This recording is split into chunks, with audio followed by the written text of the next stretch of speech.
So please mute your mics to avoid background noise and unmute when you would like to speak. If you have a question, please raise your hands. Remember that all contributions are valid.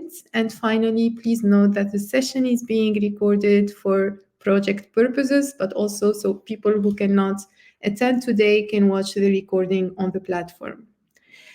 This session is organized by ENoLL as part of the UTMC project, which is a platform of exchanging, networking, and enhancing capacities to accelerate climate neutrality in your cities. We are supporting the urban transition mission, and we are connected to net zero cities, and you can see all our partners on the left side. The team today, I'm Mariam Shakroun. I will be presenting the first part of this session on co-creation. I work also as a project manager on the GNC project from ENoLL side, and I'm happy to be joined today by Spela Zalokar, a senior project manager as well, working for ENoLL, and she will be presenting the co-creation toolkit, and she's also a trainer within ENoLL. Also, we have with us Andrada Barata, Senior Communications Manager for the UTMC project at ENoLL. Andrada will be supporting us today for the technical issues and facilitating discussions. If you encounter any difficulties, please feel free to drop her a message. Now let's check our today's agenda. So I will first introduce the concept of co-creation and we will open the floor for the questions afterwards. Then I will pass the floor to my colleague Spela to present the co-creation toolkit context and the tools of co-creation, how it can be used in your living lab or cities. And finally, we will go to the hands-on exercise and conclude the session. So before introducing the toolkit and the different co-creation tools, it's important to remind what is co-creation and why it's important. So co-creation is one of the key components of the Living Lab. So as a reminder for the ones who did not attend the last session, Living Labs are open innovation ecosystems in real-life environments based on systematic user co-creation approach that integrates research and innovation activities in communities, placing citizens at the center of innovation. Why we say open innovation? Open because it's about tapping the knowledge and know-how that exists outside of your project or organization or your city, user-centered or driven because living labs actively and directly involve throughout the innovation development process and users, be that citizens, clients, or that final person or group that innovation is made for. As you can see on the picture on the left side of the slides, Living Lab involves the quadruple helix stakeholders, which include government and public sector, industry, academia, and civil society. As you can see on the right side of the slide, we can see all the main building blocks of the Living Lab. And as you can see, co-creation is one of them. However, before co-creating, it's important to involve the stakeholders with whom you are going to co-create by using the multi-stakeholders approach. That's why these two components, co-creation and multi-stakeholder participation, work hand in hand. So it's important to know that even if you are not a living lab, but a city or a project working on innovation, you can be inspired by the Living Lab methodology to ensure that what you are creating as a solution or product or service is aligned with the needs, values, and expectation of your end users. So as a reminder about the stakeholders, the stakeholders are individuals or organizations who are involved in your project or Living Lab and who are affected by the Living Lab project in some way. Their input has a direct impact on the Living Lab or projects. So, as I mentioned earlier, the Living Lab methodology involves the quadruple helix stakeholders, which are the public sector, academia, citizen, and industry. But when it comes, sorry, I'm losing the slides. Yeah, but when it comes to climate neutrality or environment project, we are adding the environment components, and this addition takes into consideration the importance of the environment aspects to ensure that innovation are not only economically and socially beneficial, but also respecting the environment. Next slide, please.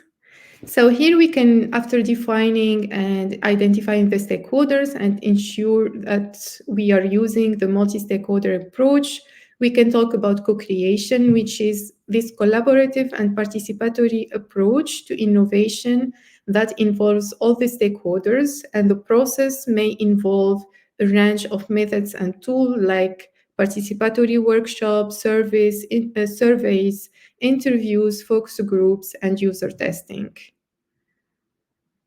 Why co-creation is important in the Living Lab or any project, innovative project? Because the concept, it aims to boost the participation of end users in the process of innovation, and a good co-creation process can go beyond the generation of new solutions, and it can lead to reconfigure the system in which it takes place.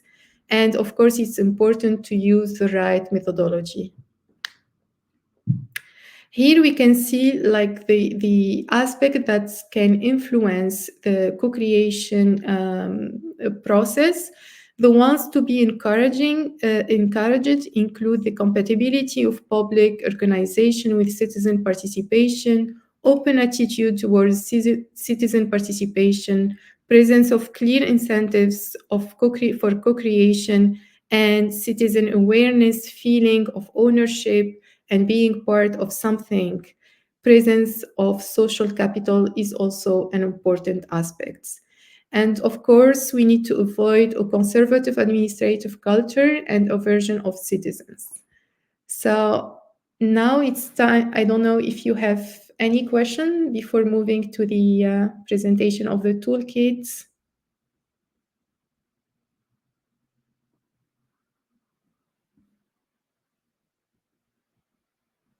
I don't see any hand raised, so I'm happy to pass the floor to Spella to introduce the co-creation toolkits. Great. Thank you so much, Mariam. So Mariam already talked a little bit about different methods and different tools that are used in co-creation. And we will look a little bit into what they are and how we have actually compiled them together. So we have done this job of basically putting together the tools for co-creation in the ENoLL project that was running from 2017 until 2022. And what we have done in this project is we have essentially implemented and demonstrated co-creative, innovative, replicable, and locally to nature-based solutions to enhance the climate and water resilience of cities. And on the next slide, you can see what cities we're actually talking about. So it's a fairly big consortium of 28 partners and 2 different observers. And we worked with 10 different cities, which really had a balanced geographical spread in terms of diversity, of size, and climate conditions. And we divided the cities into the front runners and the followers, with the front runners being Eindhoven, Genova, and Tampere. And they were the cities that actually implemented these nature-based solutions and actually co-created them with their stakeholders that Mario mentioned in her previous presentation, so with this quadruple helix. And then we also had different follower cities that were really spread out actually around the world, not just in Europe, and the observer cities to learn from the practices that the front runners have implemented. So on the next slide, we can see that our biggest challenge that we dealt with was climate change. And what exactly do we mean by climate change in these specific cases? So what you will see on the left-hand side were different challenges that these cities were facing. So namely, biodiversity loss, heat stress, densification, pollution, flooding, climate-driven health issues, water scarcity, and habitat loss. And these were the most common one. And of course, they had different challenges because there were very different cities in different geographical areas. And what we defined as an opportunity to address these challenges on the next slide are the nature-based solutions. So what do we actually mean by nature-based solutions? And you will see the definition on the following slide. So nature-based solutions are inspired and supported by nature. They're cost-effective, provide environmental, social, and economic benefits, and make cities more resilient towards climate change. So some of the nature-based solutions that we were looking at include green spaces, river course daylighting, wetlands, biofilters, green walls and roofs, retention pods, reforestation, etc. So there's actually a very, very wide range of nature-based solutions. And what we really wanted to do is make sure that these nature-based solutions are actually co-created. So of course, they should be innovative, they should be replicable, they should really be fitting the local demands and the local challenges. But it was really important that they are co-created with this quadruple helix. And co-creation is what we did in the project. So here you see example of actually a nature walk where we invited different people from, in this case, Tampere, to have a walk and to actually discover the area that had the challenges that were going to be addressed by nature-based solutions. So we also asked ourselves, so co-creation, I mean, we know the definitions, but where do we start? Because it can be pretty fuzzy, especially the beginning. And what we have also seen that there's many different tools and methods to actually do this co-creation process. And we really want them to organize them and to sort them and to put them together and really to take the learnings that our frontrunner cities have implemented. So our follower cities, our observer cities, and any other city in the world or an organization that is interested in doing co-creation can actually follow. And this is why we have created the co-creation toolkit. And we had two, let's say, very broadly speaking, types of audience. So first were, of course, the cities that are working in this project that were actually employing these co-creative methods in their context. They were actually running the activities with a quadruple helix. And apart from that, essentially any organization that is interested in running co-creative workshops, whether this is a private organization, public, an institution, or essentially anyone who really wants to find the most appropriate tools that are based on their needs and on their skills. So how have we tackled this? How was the toolkit created? First off, we have, of course, studied and done some research into the publicly available toolkits that are already out there, that already exist. And we also wanted to really define the common elements and the good examples which would be then applied, and also bad examples that we want to avoid in our toolkit. So we studied many different toolkits, and they weren't necessarily toolkits for co-creation, but for different things, but toolkits nonetheless. And then afterwards, we started ideation, we started collecting tools, structuring propositions, and we have organized multi-testing workshops with the project partners. And when I say collecting tools, I'm actually referring to many different tools that our partners here in this project have used. So they actually used this tool and they were able to come back to us and say, well, we have done this, we use this method for co-creation, and this was the outcome. Or for instance, we have actually developed many different tools in this project as well. So here you can see in this picture, one of the many examples of us basically getting together and trying to figure out what would work best. And in the next slide, you will see one of the first versions of this co-creation toolkit. So you can see we already started getting an idea what people want to see, what would be beneficial, what it should relate to. And at the beginning, it was really relating to, for instance, a task.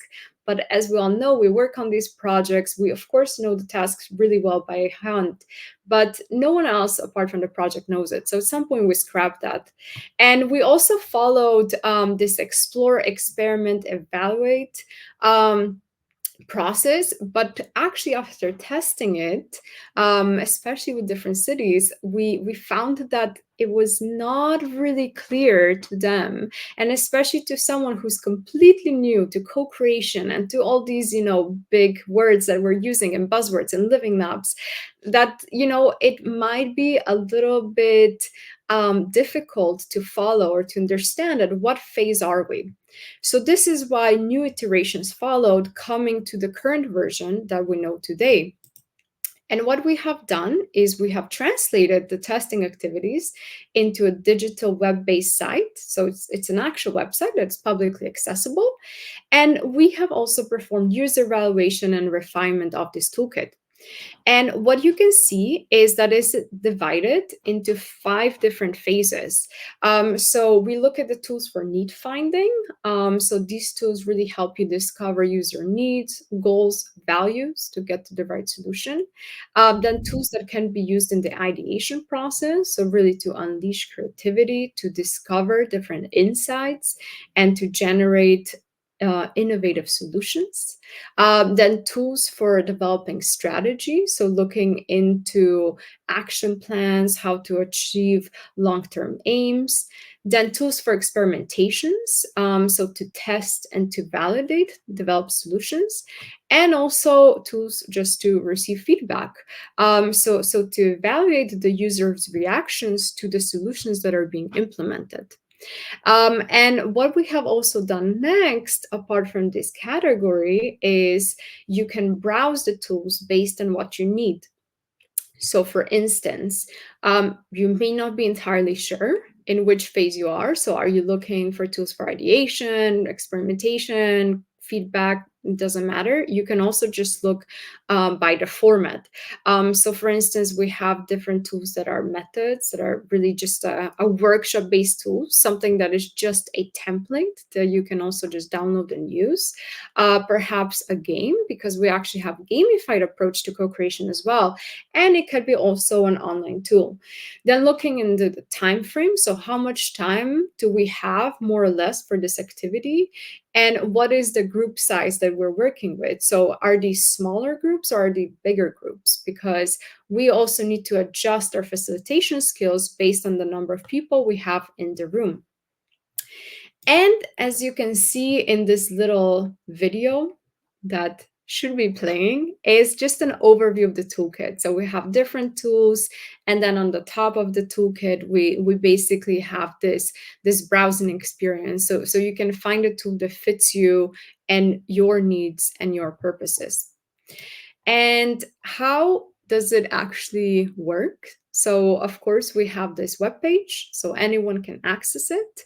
And we really have a mixture of tools that were developed, for instance, in this project, but also tools that are really widely known. So they're nothing, let's say, new, but they're just put on the same platform. So you don't have to essentially, look in many different websites. And here we just want to give an example of 2 different tools that you can find in this toolkit. The first one being the Lego Serious Play, which is a very well-known methodology, and is a methodology for which you can also become certified, of course, by the official certification body. And just to give you an idea, so for instance, if you're looking to do co-creation, you can go and you can discover the tool, but of course, you will need more information on it, especially if it's a complex tools such as Lego Serious Play. And what you can get first, you enter the tool page and you get a description. So general description, what this tool is about. So for instance, here we can see this is something that's really hands-on. It's a serious game that you're essentially building these 3D models of your thoughts. And we see that it's really a process of building and sharing these models and the stories. And it is done also in different tables, which is addressing also serious challenges, even though this is a gamified approach. And it is also a tool, as the name says, and as we see on the next slide, that requires actual Legos, which also means, of course, buying or renting this material. And this is something that's quite important to keep in mind because all these tools are very different. So you will see on the next slide then that this really varies. So for instance, we also put this category that says required materials. So then you can see, is it really difficult? For instance, here you will need Legos, which, yeah, it's also, sometimes can be beyond our budget. Then facilitation level, it is advanced because it's an actual rather difficult tool or a workshop to facilitate. And you do need someone who's very familiar, who's been trained in this methodology. We also put a group size. So what we recommend to be a group size, because of course, when you have a workshop, you have someone who's moderating the workshop, but what we would be recommending is that then you have smaller groups and you have a facilitator between each of these groups to really make sure the process is flowing well. Then I recommend a time frame, but of course this also varies based on your specific topic or challenge at hand. And of course the format, which in this case, as we said, it's a game, and we also classified it as a method. And in the next picture, you will see one of the examples. So this is actually a tool that we have used in this project. So we have hired a skilled facilitator, we have run the workshops, and I mean, it was a lot of fun, and it was a really nice, engaging process. And, people like this. So the co-creation is also really, interesting, and we really want to make sure people are engaged and they keep on coming to these types of sessions. And what you will see then also in the toolkit, that for each tool we explain, so what are the benefits of actually using this tool? So then you can brainstorm among your team. Should I use this one? Should I use another one? What is more fitting to your needs? And then we also have the tips. So for instance, different tips for the facilitators. And this is also coming from different, partners actually using these tools and, learning from them. And what we also include in this toolkit is the steps that you should be following when you're organizing a session. So this is, let's say, in a way also quite broadly speaking. So we have 6 different steps in this particular case. And we actually included some pictures as well, at least here for the presentation of the exercise that was actually done. So you start really small and then you start building up your models. But you should also, of course, check the sources. So here we add additional information, the sources where you can actually go really in depth, where you can really find a lot of information about this tool, about this method.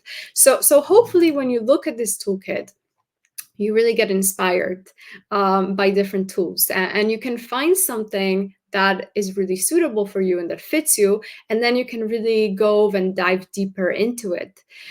So another tool that we would also like to point out today is this fishbone analysis, which is also known as the Ishikawa diagram. So this tool is quite different from the Lego Serious Play in the sense that this is actually quite easy to do. So you don't need a skilled facilitator. As you can see, facilitation level is medium.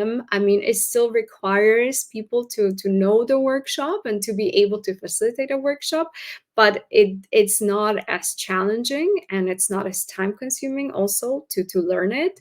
And also when it comes to, for instance, the materials, it's a lot more accessible, let's say, to everyone. And you don't need to buy these for instance, these Legos or any sorts of materials. And what we can also see that the group size here is also very different. so you can work with bigger groups. You don't need these facilitators for smaller groups. And here is actually where you can also play with the time a little bit more, again based on what is the challenge at hand. So what you can see then on the next slide is just some steps that you can follow. So here again we have 6 different steps, but they're a lot simpler than the Lego series play. And also when it comes to the benefits and the tips, I mean there's less of them as well, because it's a less complex methodology to do.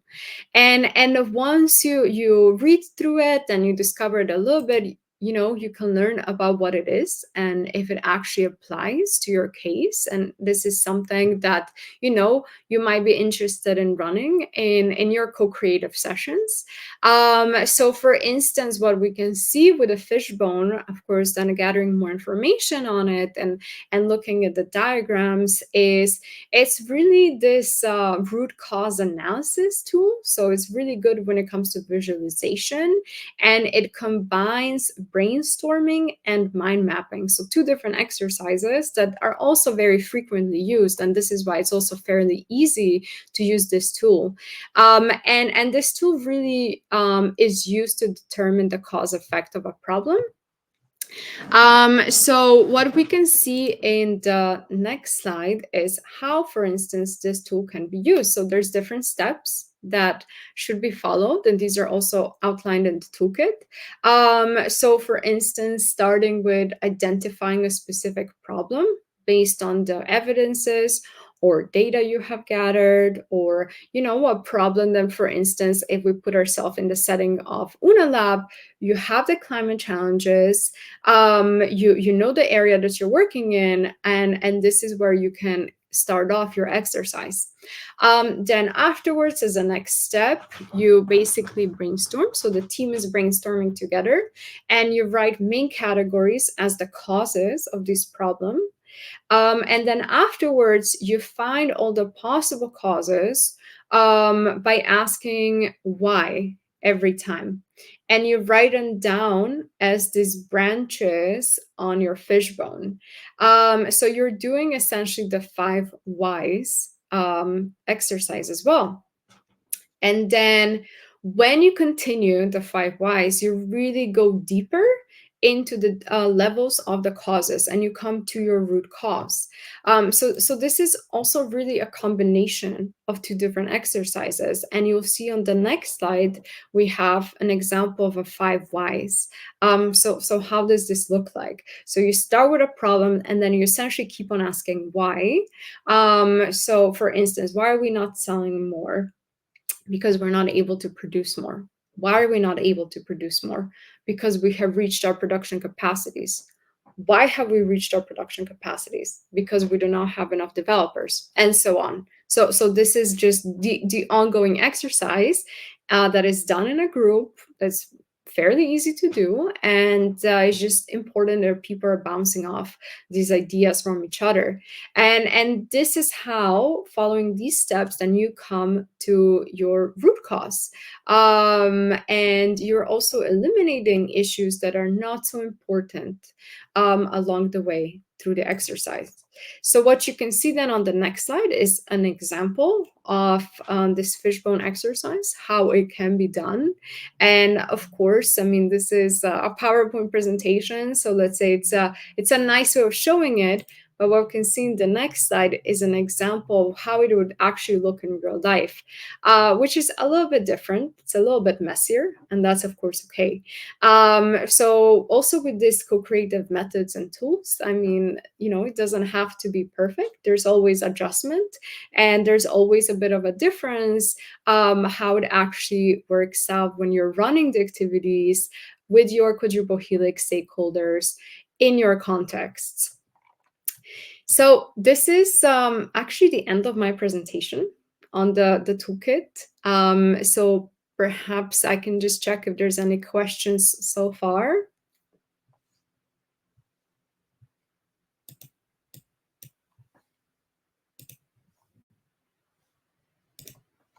Okay, so I don't think there are, and I hope it's because it was very clear. But basically, what we have thought about is a little exercise. And I can also check with Mariam how to proceed on this part. But in a way to really experience the toolkit, it is just best to go on the web page and just really to scroll through it. And this is why we have prepared some case studies examples for you to find different tools that might be applicable, and we can also discuss them then together in the group. So for instance, again, staying in this city example, or example of urban living labs. So we have a city that is a mid-sized urban center. It's known for its rich cultural heritage and community spirit, and it is planning to refurbish or redevelop one of its city squares. So the aim is to transform it into a vibrant, multifunctional area that meets the needs of its diverse population. And what is then the challenge? So the really key challenge of the city is to gather meaningful input from local community to ensure that redevelopment reflects the needs and desires of the residents. So we're set up essentially for a co-creative session. And what we're thinking is this could be the first co-creative session of the city. So just starting off. And the city really wants to understand the challenges that people face in its current square. And there's, let's say, an expectation of about 50 participants, but we do not know the exact turnout at this point. So, what is our objective? It is to organize a co creative session with the help of the co creation toolkit. And we want to engage up to 50 members of the community in identifying and understanding the challenges that are associated with the current state of the city square. So the question from us to you is, which tool would you then use in this exercise? And we invite you basically to go use the toolkit and to think about how would you approach this, and if any of the tools that are presented inspire you in running this co-creative session. And I just want to check with William. We have 5 minutes, Spela, to work on the exercise. Yes, exactly. So everyone can take a little bit of time, have a look at the toolkit, and then in about 5 minutes we'll come back. And I see that one tool has already been suggested, and others can have a look as well. And then we can reconvene. Super.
Okay, so I see that we have quite a few suggestions, so that's really nice. I want to see also, do you know these tools? Like, have you used them already before? And maybe if someone would be willing to explain why they have used the one. Maybe we can start by order. I can see that Ellie was the first one who added the tool.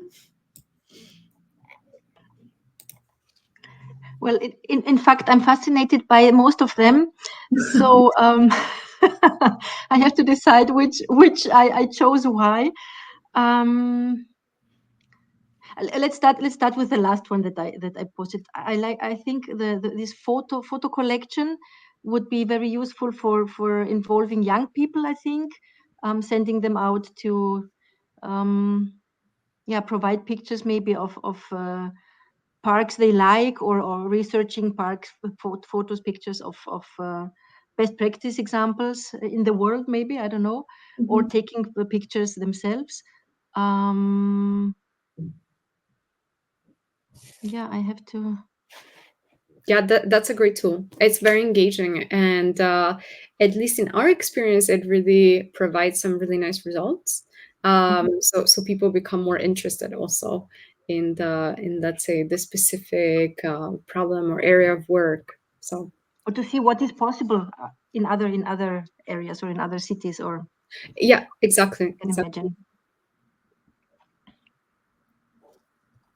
Thank you, Ellie. We have Joanna. You choose Yeah. Yes. Yes. So I choose persona and co-creation assemblies.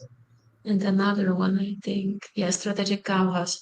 So co-creation assemblies, I think it can be very useful because if I understood correctly, it it helps to put different future users at the same table and to understand the point of view of each of the participating person. So it helps somehow to exchange different views and to see how others are perceiving uh, the challenge. Mm-hmm. And persona, yes, I think it's essential to understand who will be the future user of the square. So it seems very interesting to have like a vision, who will be there, how the person will spend their time, what are their needs, what kind of activities they would like to have at that place. So yeah, I think it's essential to have that previous vision of the future users. Yeah, these are great ideas, and I think also with the co-creation assemblies, they're quite nice because it's not too difficult to facilitate, and you can have a lot of people. So it's really great. And Mariam, Yes. yeah, do we have anyone else that you would like to I ask? saw Eugenia.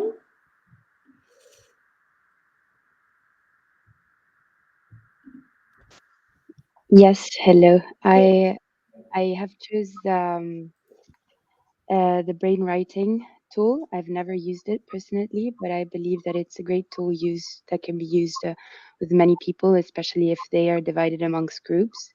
Like the fishbone diagram that was presented by Spela earlier, it does have an initial brainstorming phase, but what I find interesting is that then the brainstorming happens um, in a group setting, so people get to talk about whatever ideas they've brainstormed about, and it builds upon this co-creation process that involves all stakeholders in the process.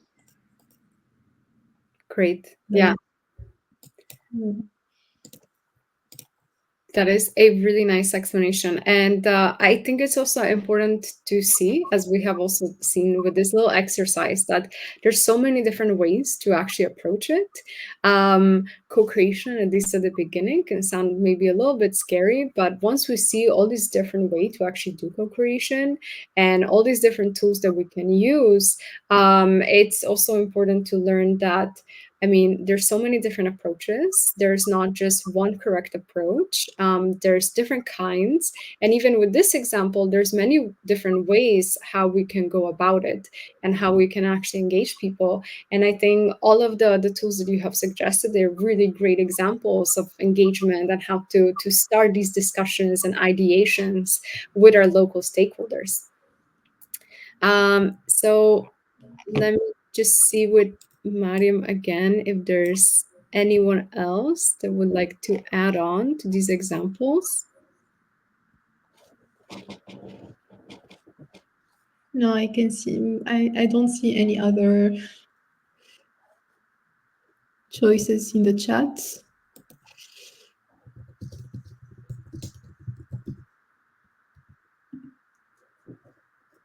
Okay, so then, well, we have prepared a few more exercises, but you can actually just also go on and explore the toolkit yourself.